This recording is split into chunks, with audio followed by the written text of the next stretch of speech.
नमस्कार, जय हिंद, जय भारत। भारतीय अवाम ताकत दल अपने भारतीय भाई बहनों अर्थात अपने देश भारत की जनता अर्थात अपनी भारतीय अवाम से भारतीयता आधारित आपसी श्रद्धा, भारतीयता आधारित आपसी स्नेह, भारतीयता आधारित आपसी प्रेम, भारतीयता आधारित आपसी अखलाक मोहब्बत, भारतीयता आधारित आपसी सहयोग, भारतीयता आधारित आपसी सम्मान, भारतीयता आधारित आपसी एकता, भारतीयता आधारित आपसी भाईचारा तथा भारतीयता आधारित आपसी सद्भाव को समझने व इन्हें आत्मसात करके वैसा ही और उसी अनुसार आचरण एवं व्यवहार करने हेतु और इसके समस्त भारत में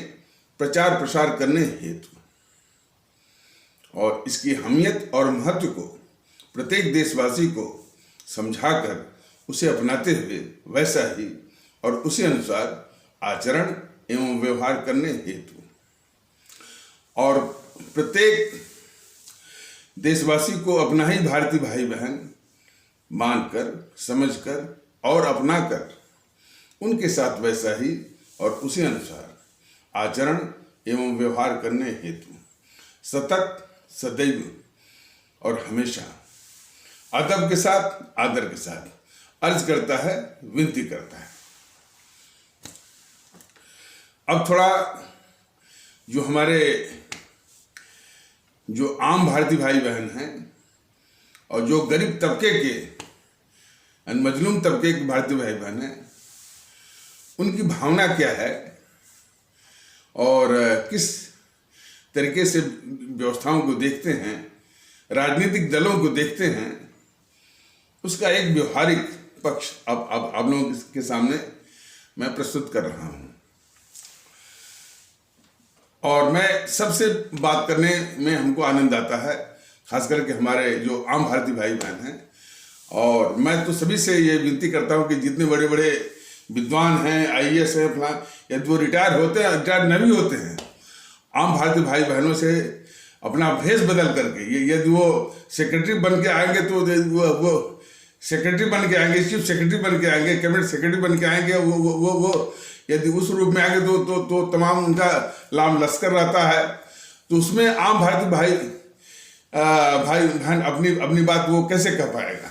लेकिन हाँ, भेष बदलिए और उन्हीं के स्तर पर आइए और उनके दिल की बात को सुनिए, तब आपको अंदाज आएगा कि वो क्या सोचते हैं। तो ऐसे ही एक शहर में जो कपड़ा प्रेस करते हैं और धोबी जो कपड़े धोते हैं, इस प्रकार के 2-4 लोग इकट्ठे हुए। तो हमने तो बात चल पड़ी। तो उन लोगों ने कहा कि साहब समय बड़ा खराब चल रहा है। तो मैंने पूछा भाई कैसा समय खराब चल रहा है? अरे ये नेता जो है चुनने के बाद बिक जाते हैं। अब देखिए दिल्ली का जो नगर निगम का जो चुनाव हुआ, उसमें बीजेपी के यानी कम पार्षद आए, फिर भी वो जबरदस्ती करके अपना ही मेयर जो है वो चुनवाना चाहती है और पैसे दे करके मेयरों को खरीदना चाहती है। हमने पूछा कि भाई आखिर जनता ऐसे पार्षदों को या ऐसे एमएलए को या ऐसे एमपी को चुनती ही क्यों है, जो कि उनका हित देखने के बजाय वह जो है वो बिक जाते हैं। तो उन्होंने कहा हाँ साहब, खोट तो जनता में ही है, जनता ही लालची है।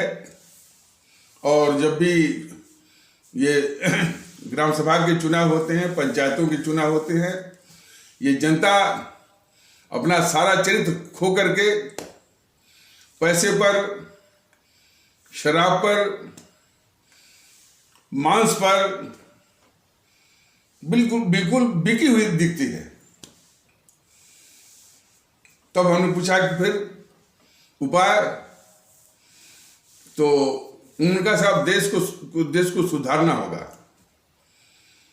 तो मैंने कहा बात तो पॉइंट तो आपका बहुत बढ़िया है कि देश को सुधारना होगा, लेकिन कैसे सुधरेगा, इसकी भी तो बात आनी चाहिए।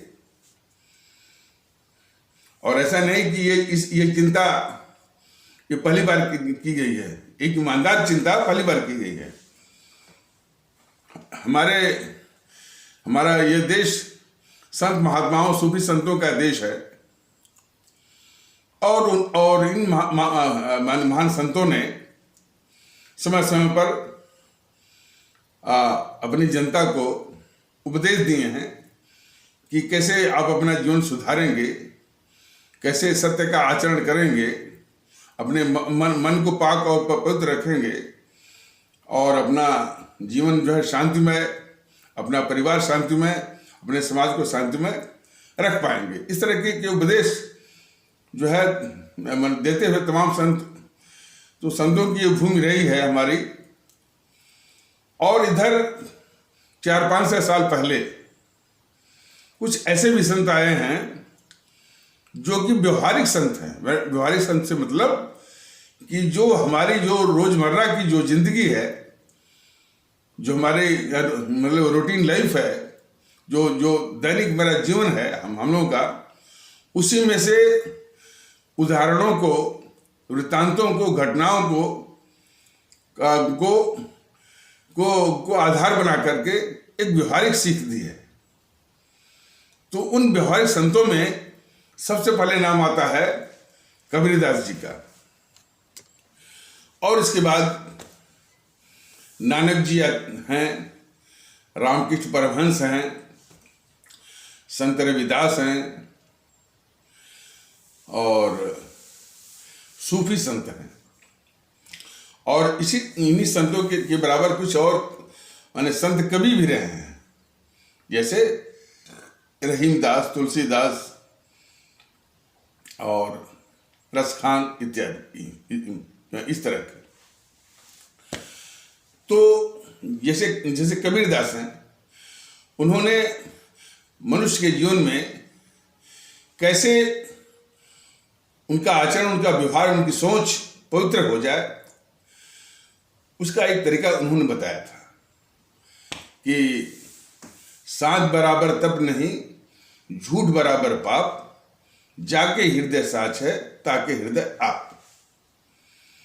मतलब सत्य के आचरण सिर्फ बोली में नहीं, माने कि आपके व्यवहार में भी सत्य, मतलब निष्कपट, निश्चल, निर्मल मन से कि आचरण के बराबर कोई तपस्या नहीं है, किसी और तपस्या करने की जरूरत है ही नहीं।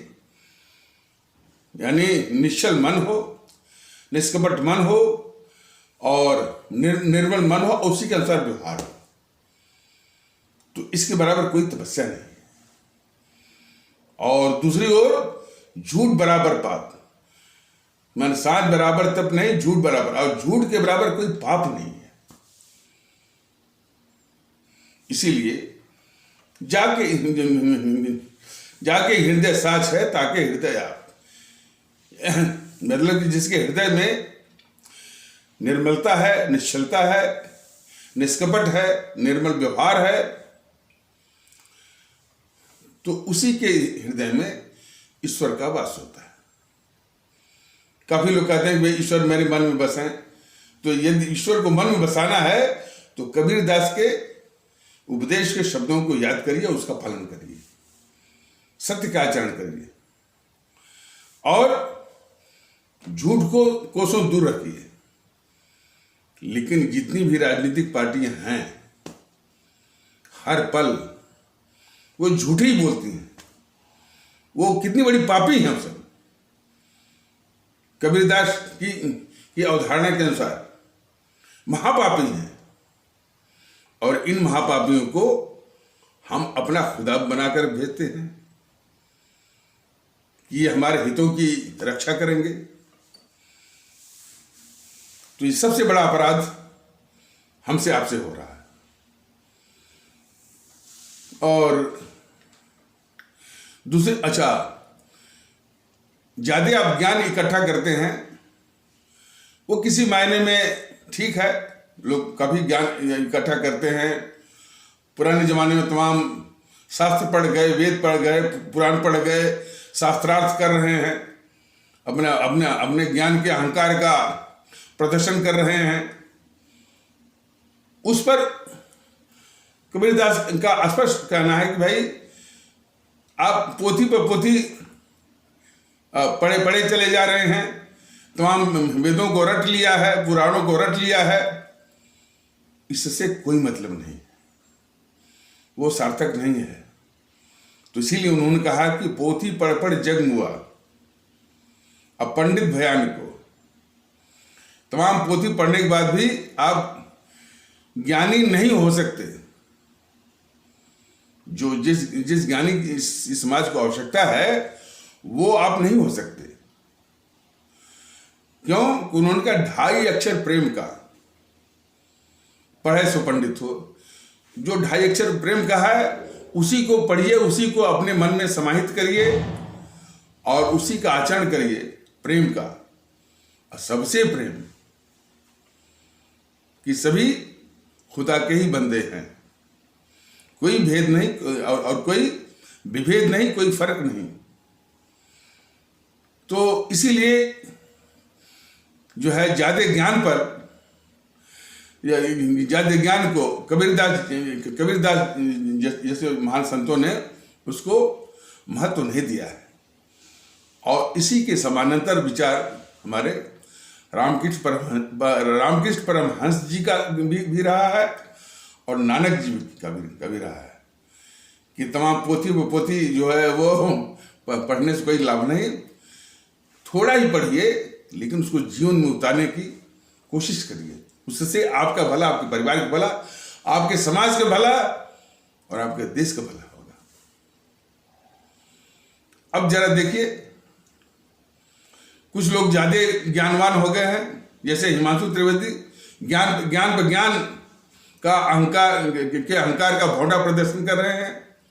सिर्फ अब अपने हिंदू सनातन को श्रेष्ठ बताने में, दूसरे पंथों को, खास करके इस्लाम पंथ को नीचा दिखाने में अपने अहंकार का वो प्रयोग कर, अपने बौद्धिक अहंकार का वो दुरुपयोग कर रहे हैं।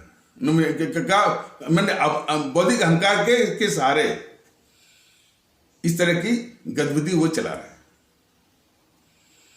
यदि आपके पास ज्यादा बुद्धि है, ज्यादा ज्ञान है, तो उसका उपयोग जो है समाज में समरसता लाने के लिए है, किसी को नीचा दिखाने के लिए नहीं है। सुधांशु त्रिवेदी महोदय, आप कबीरदास से सीखिए। ये भी देखा कि आपने संत रविदास का नाम लिया, लेकिन संत रविदास की वो वाणी, वो उपदेश पर को आपने महत्व दिया ही नहीं। आपने दिया कि वो राम की भक्ति को ज्यादा महत्व देते थे और राम की भक्ति कोई न करे, और कोई राजा उनको लालच दे रहा था कि आपको इतना सोना दे देंगे, इतना सोना दे देंगे, तो भी रविदास जी ने कहा कि हमको माने कोई भी धन हमको राम की भक्ति से विचलित नहीं कर सकता। उससे ज्यादा महत्वपूर्ण है सुधांशु त्रिवेदी महोदय। उन्होंने जब ये कहा, और उन्हीं के सोच के आधार पर एक कहावत चल पड़ी है कि मन चंगा तो कठौती में गंगा। मतलब कि वो मोची थे, चमड़ा भिगोते थे ये कठौती में, तो और वो भी गंगा के किनारे। कितने लोगों ने कहा कि अरे भाई रविदास, गंगा के किनारे हो और कभी स्नान, कभी जो है गंगा जी में स्नान नहीं किया। उनका पवित्र मन लोगों को जवाब दिया कि हमको माता गंगा के पास जाकर स्नान करने की कोई जरूरत नहीं है। माता गंगा यदि हमको अपना पुत्र मानती हैं तो वो मेरे पास खुद आएंगी अपने पुत्र के पास, और उन्होंने अपने पवित्र मन से लोगों को दिखा दिया कि माता गंगा खुद जो है वो प्रकट हुई उनके उस कठौती में जिसमें वो चमड़े भिगोते थे। और उसी पर एक कहानी बनी है कि मन चंगा तो कठौती में गंगा। और इसी प्रकार सूफी संतों ने भी यही उपदेश दिया है अवाम को कि इंसान की खिदमत करिए, इंसान की चिंता करिए। सभी इंसान बराबर हैं, उनके जो अलग अलग विश्वास हैं, पांथिक विश्वास हैं, उनको दूर रखते हुए सबको इंसान समझिए। इंसान की खिदमत करेंगे तो यह खिदमत अल्लाह को मिल जाएगी। इस तरह का वो उपदेश देते थे। तो सभी संत जो है इस प्रकार की बात कहें, भाई इंसान की इज्जत करिए, इंसान की खिदमत करिए, सभी इंसान बराबर है। और कौन किस पंथ को मानता है जो है इससे कोई मतलब नहीं। ये मूलभूत विचार है। अब इन विचारों के आगे जरा किस तरह की दुष्टताएं जो है आपके सामने हैं उनको भी देख लीजिए। हिमांशु त्रिवेदी का मैंने बता दिया, वो अपने बौद्धिक अहंकार के द्वारा हिंदू सनातन को ऊंचा और बाकी पंथों को विशेष करके इस्लाम आस्था को नीचा दिखाने का हमेशा यत्न करते हैं। हमेशा इन्हें इस यत्न इस तरह के कुचक्र में हमेशा वो संलिप्त दिखते हैं। और सिर्फ हिमांशु त्रिवेदी ही नहीं, कई इस्लाम आस्था में दुष्टता से भरे मौलवी के नाम पर खास करके कुछ ऐसे भी जाकिर मूसा नाइक ने कहा कि सिर्फ इस्लाम ही धर्म दुनिया में एक सच्चा धर्म है, वो सबसे ऊंचा है। और इतना ही नहीं, वो कह रहा है कि इस्लाम में ये लिखा है कि जो इस्लाम पंथ को नहीं मानने वाला वो काफिर है, उसकी गर्दन को उड़ा दो। मैं नहीं मानता कि इस तरह से इस्लाम पंथ जो कि इतना महान पंथ है इन बातों का समर्थन करता होगा, लेकिन हाँ, उस पर इस्लाम पंथ पर कब्जा जमाने वाले जाकिर मूसा नाइक ऐसे आतंकवादी जो है वो हमारे इस्लाम पंथ के लिए भी कलंक है, मानवता के लिए भी कलंक है और देश के लिए भी कलंक है। कई पंथ हैं जो कि ये कहते हैं कि जो इस्लाम को न माने वो काफिर है, उसकी गर्दन को उड़ा दो। सुधांशु त्रिवेदी महोदय जो है अपने बौद्धिक अहंकार के द्वारा जो है दूसरे पंथों को नीचा दिखाते हैं।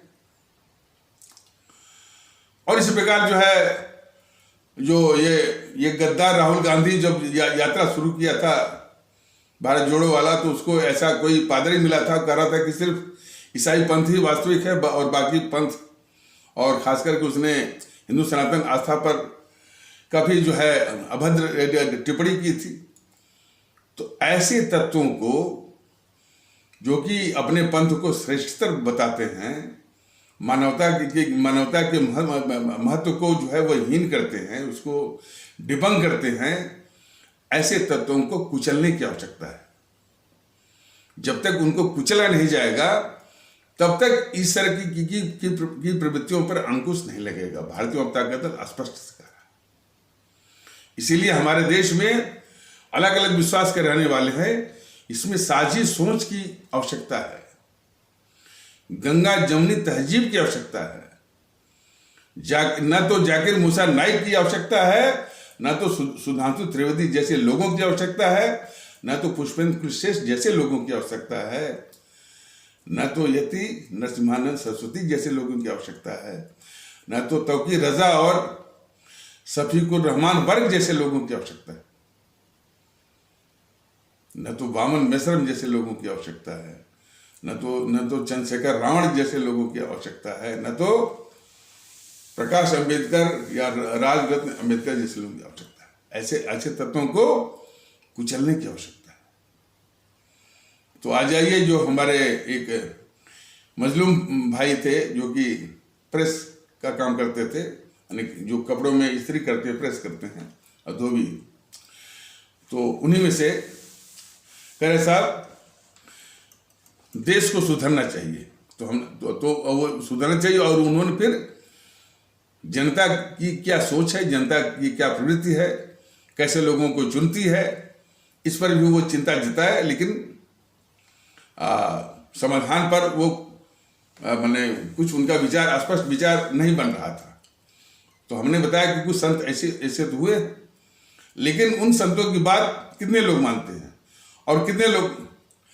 और देखिए, संत की वाणी पर वो गाना बन जाएगा, तमाम कुछ गाना लोग सुनते रहते हैं, लेकिन उनकी थोड़ी बात को जीवन में उतारना है, इसकी बात नहीं की जाती।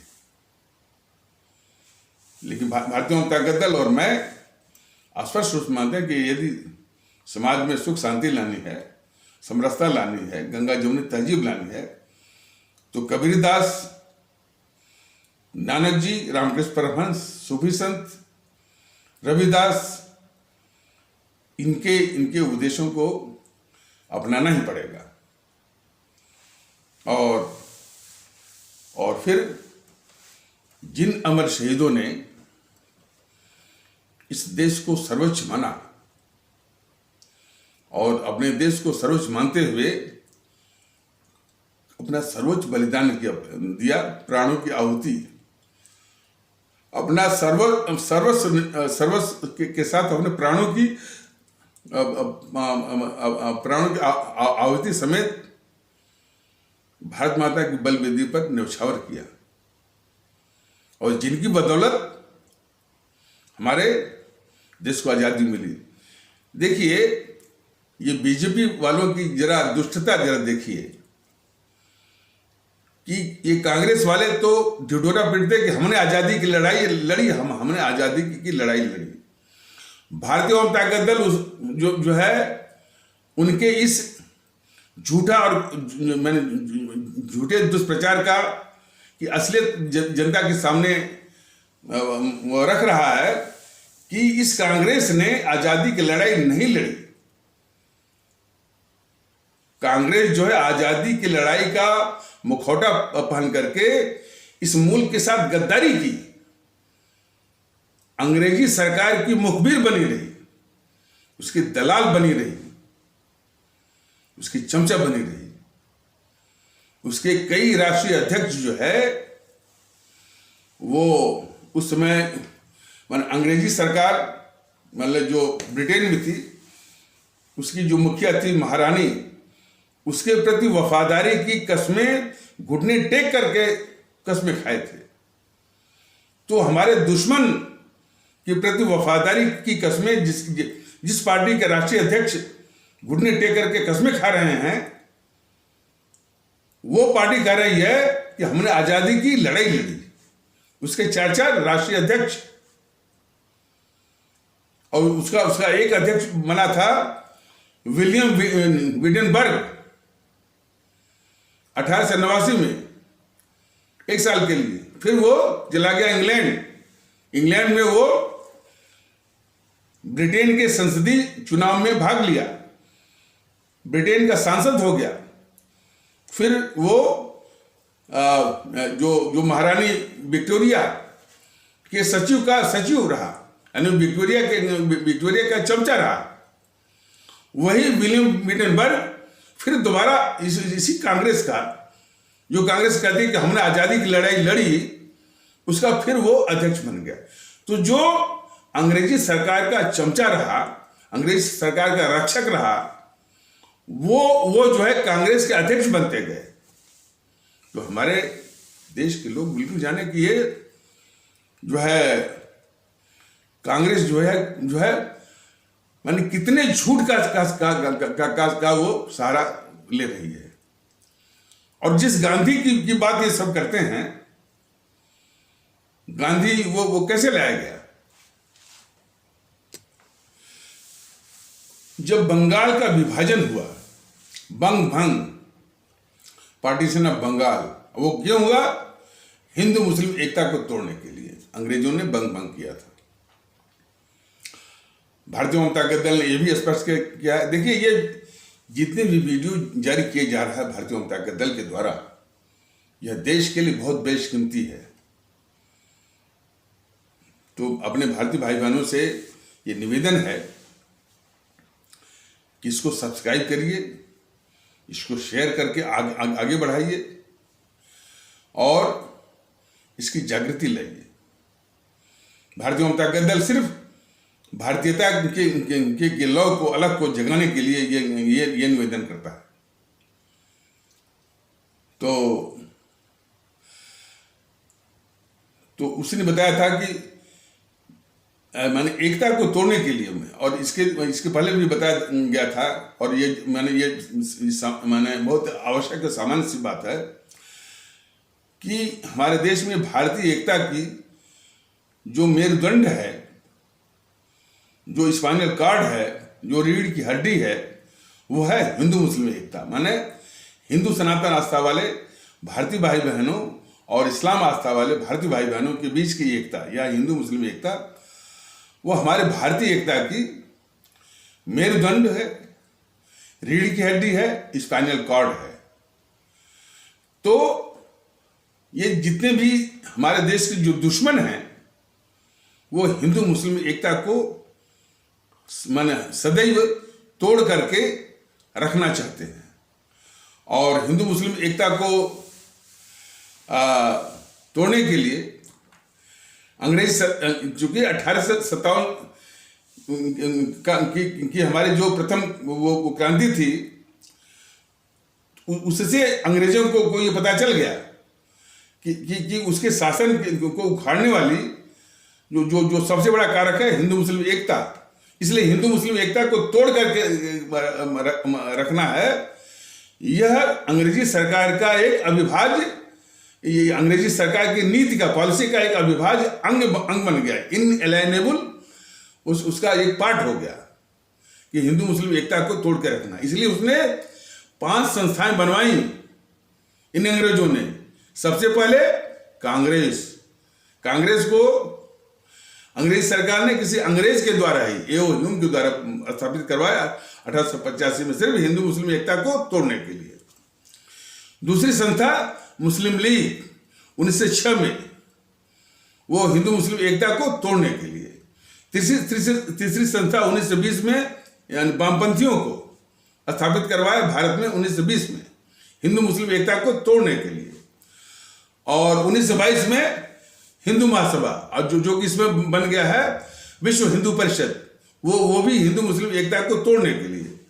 और 5वां जो है राष्ट्रीय स्वयंसेवक संघ RSS को इन अंग्रेजों ने स्थापित करवाया 1925 में। ये पांचों संस्थाएं जो कि अंग्रेजों ने हिंदू मुस्लिम एकता को तोड़ने के लिए स्थापित किए थे, आज भी वो हिंदू मुस्लिम एकता को तोड़ने के लिए उसी तरह से सक्रिय हैं। हमारे सभी भारतीय भाई बहन जो है इनको ठीक से पहचाने, लेकिन दुर्भाग्य है कि कुछ जो है कांग्रेस के जाल में फंसे हुए हैं, कुछ मुस्लिम लीग के जाल में फंसे हुए हैं, कुछ जो वामपंथियों के जाल में फंसे हुए हैं, कुछ जो है विश्व हिंदू परिषद या हिंदू महासभा के जाल में फंसे हुए हैं, और कुछ RSS के जाल में फंसे हुए हैं। वो जितने भी फंसे हुए हैं, वो निश्चित रूप से वो हिंदू मुस्लिम एकता को तोड़ने में सहायक हो रहे हैं। तो अंग्रेजों ने हिंदू मुस्लिम एकता को तोड़ने के लिए 2 काम किया। एक तो मैंने कई काम किए। तो पहला तो मैंने इस तरह की संस्थाएं बनवाए, फिर बंग भंग पार्टीशन ऑफ बंगाल किया 1955 में। इसके विरोध में जो देशभक्ति का आंदोलन चला, उसका नाम था अनुशीलन समिति और स्वदेशी आंदोलन, और एक आध और भी नाम है, इसमें याद नहीं आ रहा है। तो स्वदेशी आंदोलन और अनुशीलन समिति वगैरह, इसको दबाने के लिए, इसको काउंटर करने के लिए अंग्रेजों ने मोहनदास करमचंद गांधी को अफ्रीका से भारत में पैराशूट करवाया। ये असलियत है मोहनदास करमचंद गांधी की। जिसको कि ये लोग महात्मा, राष्ट्रपिता का क्या वो बना के इन देश के दुश्मनों ने रखा हुआ है। और वो मोहनदास करमचंद गांधी जिसको अंग्रेजों ने दक्षिण अफ्रीका से भारत में स्वदेशी आंदोलन जैसे, अनुशीलन समिति जैसे आंदोलन जैसे देशभक्ति के आंदोलन का सामना करने के लिए, उसको दबाने के लिए अंग्रेजों ने इस मोहनदास करमचंद गांधी को दक्षिण अफ्रीका से यहाँ पर शूट करवाया। वो मोहनदास करमचंद गांधी भारत आते ही अंग्रेजी सरकार के प्रति वफादारी की सार्वजनिक रूप से घोषणा भी कर दिया इसने। उसने कहा कि मैं अंग्रेजी सरकार का एक वफादार सिपाही हूं और इसलिए भारत के नवयुवकों को भी चाहिए कि इस अंग्रेजी सरकार के प्रति वफादारी के सबूत पेश करें। ऐसा उसने इसलिए किया कि अंग्रेजों को अपनी सेना के लिए भारतीयों की जरूरत थी, भारतीय नौजवानों की जरूरत थी। उस जरूरत को इस गद्दार मोहनदास करमचंद गांधी ने स्वयं को अंग्रेजी सरकार का वफादार सिपाही घोषित करते हुए भारत के नव युवकों को अंग्रेजों की सेना में भर्ती कराने के लिए उसने कहा कि अब भारत के नौजवानों को भी चाहिए कि वो अंग्रेजी सरकार के प्रति वफादारी के सबूत पेश करें। क्यों आवश्यकता थी? क्योंकि इसमें प्रथम विश्व युद्ध चल रहा था और वो प्रथम विश्व युद्ध 1914 से लेकर 1919 तक वो चला था।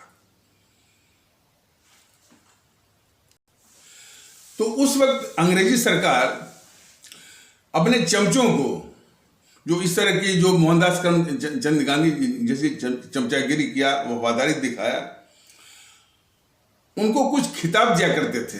Rai Bahadur, knighthood, Kesari Hind, sir. तो ये इतिहास में दर्ज है, ये रिकॉर्डेड प्रूफ है कि इस मोहनदास करमचंद गांधी को अंग्रेजों ने केसरी हिंद की उपाधि दी थी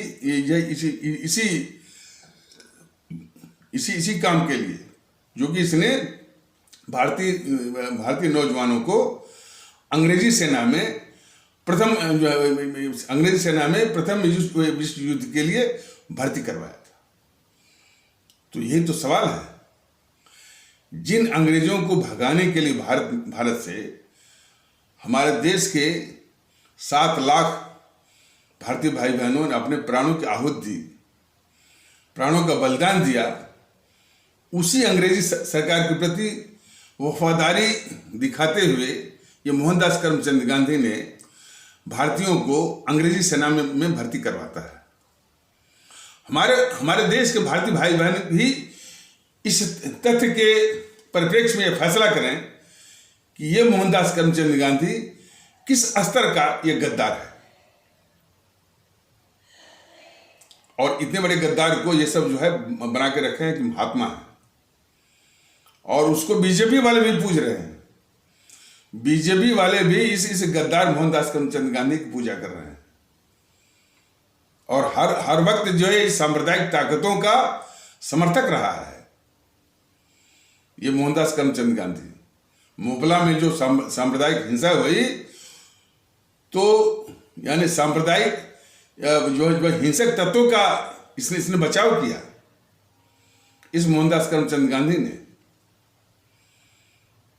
और तुर्की के खलीफा के समर्थन में हमारे इस्लाम आस्था वाले भारतीय भाई बहनों के तबके के कुछ कट्टरवादी तत्वों द्वारा चलाई जा रहे उनके समर्थन में आंदोलन, जिसका नाम था खलीफत आंदोलन, उस खलीफत आंदोलन को ये मोहनदास करमचंद गांधी ने उसका नाम ही बदल दिया। उसका नाम बदल के रख दिया खिलाफत आंदोलन, और उसको राष्ट्रीय आंदोलन और स्वतंत्रता संग्राम का आंदोलन का नाम दे दिया। इस स्तर का, इस कदर का ये गद्दार था मोहनदास करमचंद गांधी। और इसकी और भी गद्दारियां, और सबसे बड़ी गद्दारी तो ये कि ये साजिश करके, देश बांट करके 25 से 30 लाख लोगों को मरवा करके और देश के साथ विश्वासघात करके देश के सामने कहता रहा कि पाकिस्तान मेरी लाश पे बनेगा, और उसी ने देश को बंटवाया सिर्फ इस गद्दार जवाहरलाल नेहरू को प्रधानमंत्री बनवाने के लिए। तो इससे बढ़ के जो है गद्दारी जो है वो क्या हो सकती है। और जब उसे कुछ लोगों ने पूछा कि ये जवाहरलाल नेहरू के पक्ष में जब कोई कांग्रेसी था ही नहीं, पूरी कांग्रेस जो है सरदार वल्लभ भाई पटेल को इस देश का प्रथम प्रधानमंत्री बनाना चाहती थी, तो आपने इस जवाहरलाल नेहरू को कोई प्रधानमंत्री क्यों बनवाया। तो उसने जवाब क्या दिया, जो उसके मन की बात थी, इस गद्दार मोहनदास करमचंद गांधी के मन की बात थी कि ये अच्छी अंग्रेजी बोलता है, देशों से यानी कई देशों से अच्छे संबंध रखने की इसकी काबिलियत है, और एक सफल अंग्रेज है, यह एकमात्र सफल अंग्रेज है।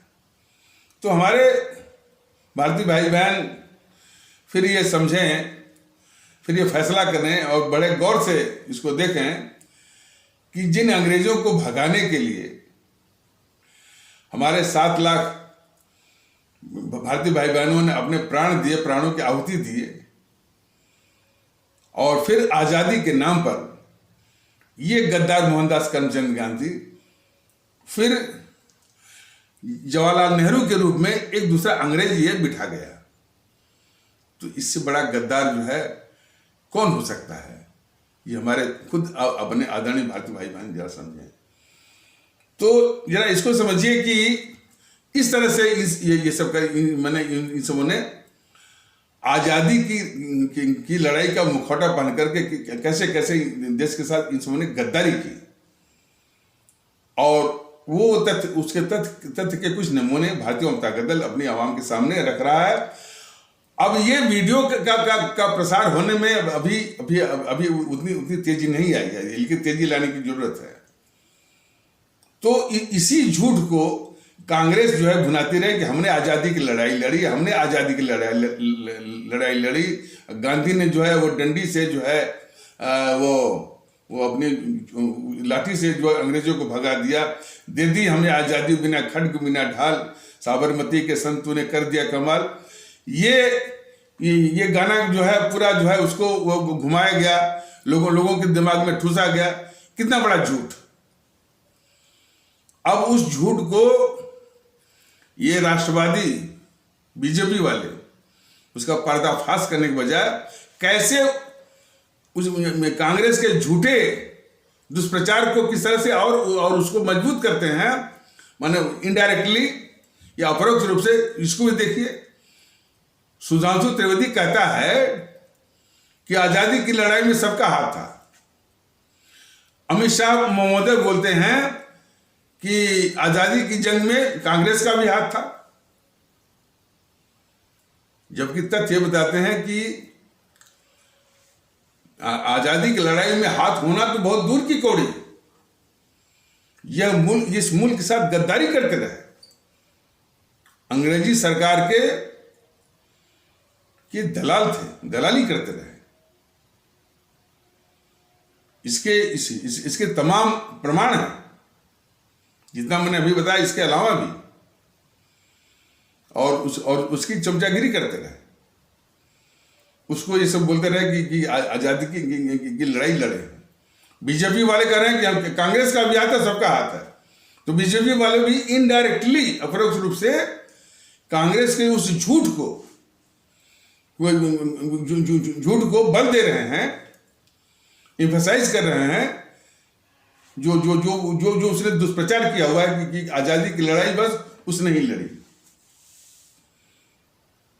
और किस तरह से उसके लोग बोलते हैं कि एक बार वो जो खड़गे बोला था ना कि आजादी की लड़ाई में हमारे लोगों ने जान दिया। खड़गे तू बता किस कांग्रेसी ने आजादी के लिए अपने प्राणों की बलिदान दिया? नेहरू ने दिया, उसे जवाहरलाल नेहरू ने प्राण दिया था, या उसे मोहनदास करमचंद गांधी ने प्राण दिया था? किसने दिया था? तब भी वो झूठ बोलता है खड़ के कि हमारे देश कि हमारे कांग्रेस के लोगों ने बलिदान दिया, प्राण दिया। तो कांग्रेस तो मैंने खैर इस देश की सबसे बड़ी अभिशाप वाली है, गद्दार भी है, झूठ भी बोलती है। और और वो कह रहा है खड़गे इस बीजेपी को, मोदी महोदय को कि आपका एक कुत्ता भी नहीं मरा। सवाल इस बात का है कि किस तरह से मोदी जी इतनी बड़ी अभिशाप को, अपने पापों को धुलने का मौका दे रहे हैं मोदी जी इन कांग्रेसियों को। तो ये विषय बहुत लंबा है कि किस तरह से कांग्रेस ने गद्दारी की और बीजेपी जो है कांग्रेस की गद्दारियों को ढकने का जो षड्यंत्र वो रच रही है। ये भी विषय बहुत लंबा है, बहुत मार्मिक है। ये देश को समझना पड़ेगा।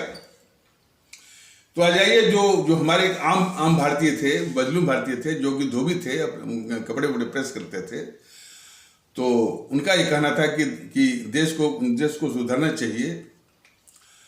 तो हमने कहा भाई लोगों को समझाना पड़ेगा, लेकिन समझाने के लिए आपका मन जो है साफ होना चाहिए।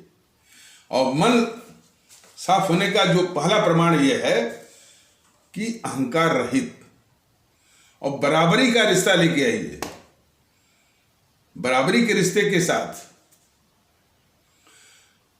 बराबरी के रिश्ते, मैंने कहा कि ये देश किस मन मुझसे सवाल किया, ये देश किससे चलता है?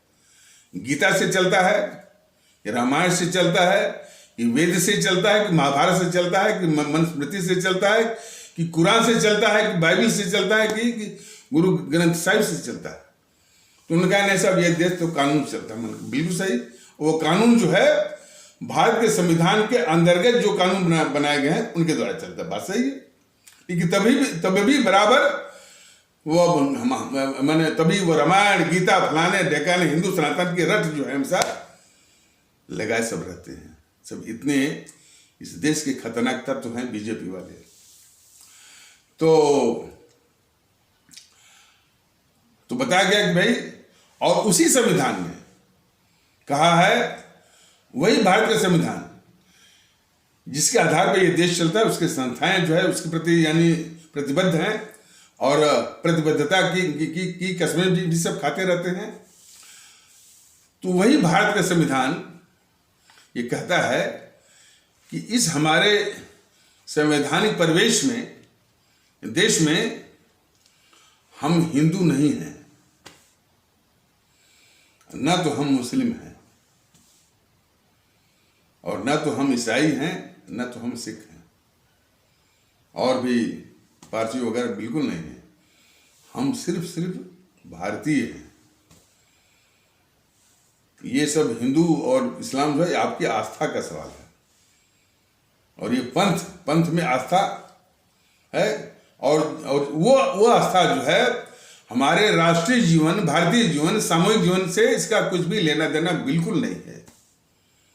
लेना देना जो भी है वो भारत के संविधान से है, भारत के संविधान के अंतर्गत बने हुए कानूनों से, और उन कानूनों के अंतर्गत बनाए गए नियम और नियमावलियों से है।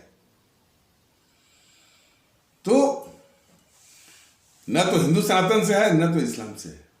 ये बात जितना जल्दी हमारे भारतीय भाई अपने दिमाग में बिठा लें, उतनी जल्दी इस देश का कल्याण होना शुरू हो जाएगा। तो इस बात को वो माने हाँ नहीं सर ठीक कर रहे हैं।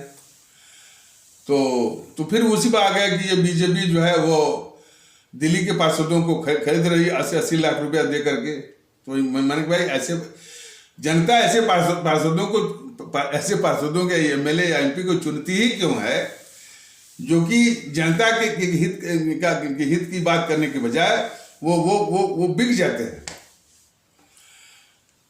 तो हमने कहा कि ये तो बहुत छोटी बात है, लेकिन केजरीवाल की वास्तविकता थोड़ा आप लोग जान लीजिए।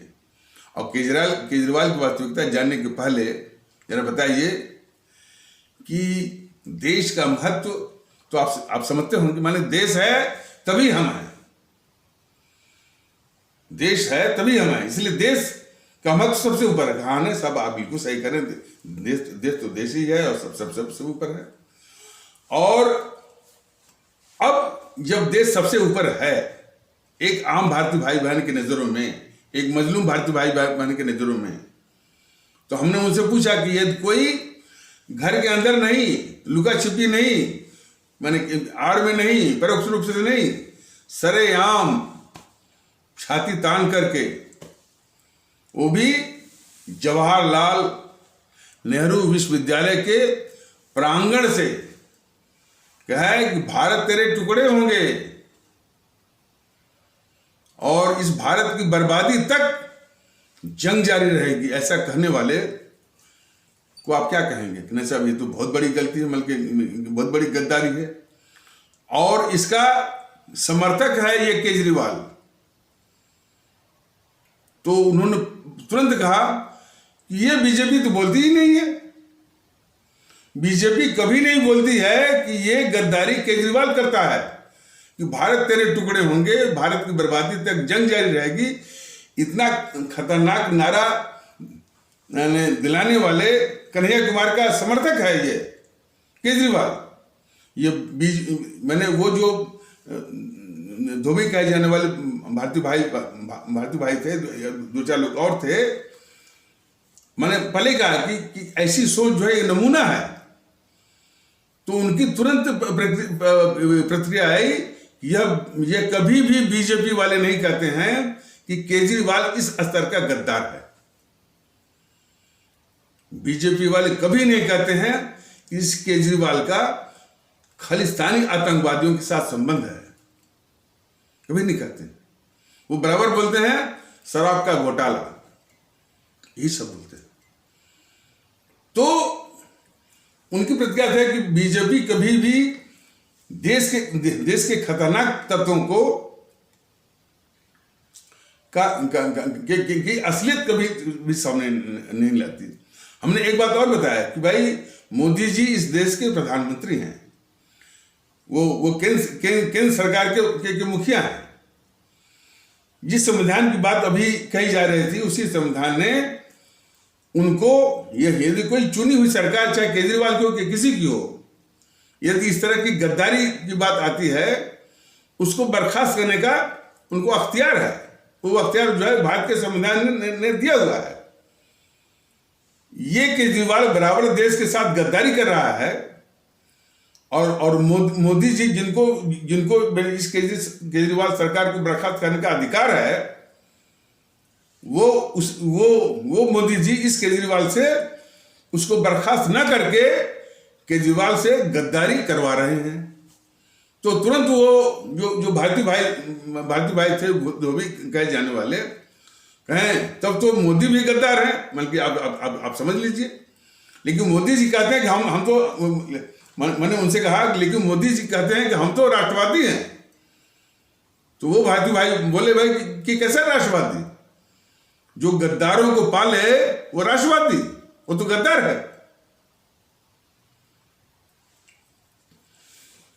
अब इन गद्दारों से, और मैंने इसी तरह की गद्दारी ये इसने कई गद्दारियां, बराबर गद्दारी करता रहता है राहुल गांधी के उपदेश को सुनते हैं लोकसभा में लोग। उस गद्दार राहुल गांधी के उपदेश को बीजेपी वाले सुनते हैं। मैंने पहले भी कहा कि ये अडानी कुछ नहीं है। अडानी का प्रकरण हो, ये इस देश की सबसे गद्दार और इस देश की लुटेरी और भ्रष्ट जो पार्टी है, ये अपने पापों को धुलने का मौका वो देखती है, अपने पापों को धुलने के लिए। और बीजेपी के नेता अभी भी, चाहे वो रविशंकर प्रसाद हों, चाहे वो स्मृति ईरानी हो, चाहे हो, सिवाय आरोप लगाने के, आरोप कौन लगाता है? जो सत्ता में नहीं होता है वो आरोप लगाता है। जो सत्ता में होता है उसकी जिम्मेदारी बनती है कि वो कार्रवाई करे। तो ये सब कार्रवाई के स्थान पर ये तो बचा रहे हैं और वक्तव्य दे रहे हैं आकर के लोकसभा में। तो इस तरह की देश के खिलाफ गद्दारी की जा रही है बीजेपी के द्वारा। और राहुल गांधी इस देश का कितना खतरनाक गद्दार है, इस पर जो है, जो योगी आदित्यनाथ, जिसका नाम बहुत भुनाते हैं बीजेपी वाले, वो क्या बोल रहे हैं कि राहुल गांधी की राम और कृष्ण में आस्था नहीं है। तो योगी आदित्यनाथ महोदय के अनुसार जो है, ये जो है, यानी राहुल गांधी का प्रभु राम या प्रभु कृष्ण में जो आस्था नहीं है, यह सबसे बड़ा अपराध है योगी आदित्यनाथ जी के द्वारा। योगी आदित्यनाथ जी के द्वारा, ये नहीं कि ये राहुल गांधी इस देश का बहुत खतरनाक गद्दार है। ये चरित्र है जो है योगी आदित्यनाथ जैसे लोगों का। इनको हमारे देश की जनता पहचाने, किस तरह से देश के गद्दारों को बीजेपी वाले योगी आदित्यनाथ मोदी महोदय उनको बचा रहे हैं, और कितना खतरनाक खेल खेल रहे हैं राष्ट्रवाद का मुखौटा पहन करके। ये बहुत गंभीर विषय है। ये सारे तथ्य जो है इसका प्रचार होना चाहिए। इसलिए इस तरह की वीडियो को आप लोग जो है शेयर करिए, बेल आइकन की घंटी बजाइए, सब्सक्राइब करिए, आगे बढ़ाइए। ये इस दौर का परम राष्ट्रीय कर्तव्य है। तो इन्हीं आवश्यक शब्दों के साथ इस आवश्यक परिचर्चा को यहीं पर विराम दिया जाता है। तब तक के लिए नमस्कार। जय हिंद, जय भारत।